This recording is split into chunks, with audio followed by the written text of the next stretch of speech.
জঙ্গি হামলায় শহীদ জওয়ানের কফিনবন্দি দেহ বাড়ি ফিরতেই কান্নার রোল গ্রাম জুড়ে। ফের বাংলার বুকে নেমে এলো শোকের ছায়া। শহীদ জওয়ান অরূপ সায়নীকে শেষ শ্রদ্ধা জানাতে হাজার হাজার বললে ভুল হবে, অগণিত মানুষের ভিড় পাঁচাল গ্রামে। গান স্যালুটের মধ্য দিয়ে শেষ বিদায় জানালো সিআরপিএফ জওয়ানরা।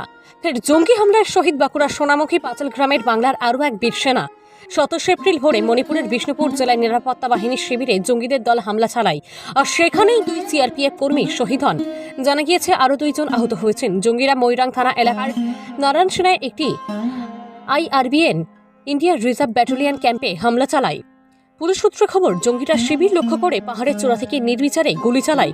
রাত্রি প্রায় 12:30 থেকে শুরু হয়েছিল গুলির লড়াই, চলে প্রায় রাত্রি 2:15 পর্যন্ত। জঙ্গিরাও বোমা নিক্ষেপ করে, যার মধ্যে একটি সিআরপিএফ এর 128 ব্যাটালিয়নের ফাঁড়িতে বিস্ফোরণ হয়, যার কারণে জঙ্গি হামলায় শহীদ হন সিআরপিএফ সাব ইন্সপেক্টর এন সরকার এবং হেড কনস্টেবল অরূপ সায়নী। বাংলার ছেলে এন সরকার আসামের বারপেটার বাসিন্দা ছিলেন। 4 বছর এবং 1.5 বছরের 2 শিশুকে রেখে লড়াইয়ের ময়দানে শেষ নিঃশ্বাস ত্যাগ করেন তিনি। অরূপ সায়নী এলাকার সমাজসেবীগুলো পরিচিত, আর সিআরপিএফ সার্ভিস করতেন। জঙ্গিরা প্রাণ নিয়েছে। মর্মান্তিক, একটা ছেলে এবং একটা মেয়ে, ছোটো ছোটো বাচ্চা।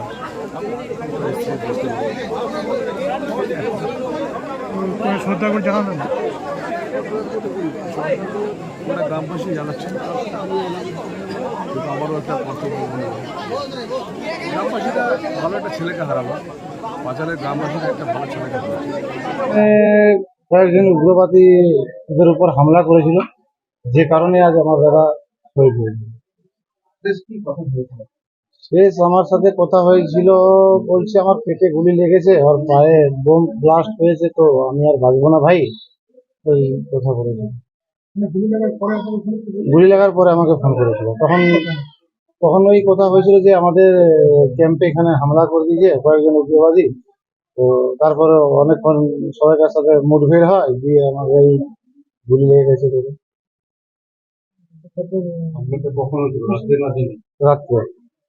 রাত্রি 12টা থেকে 12:40 পর্যন্ত ওদের উপর হামলা হয়েছে।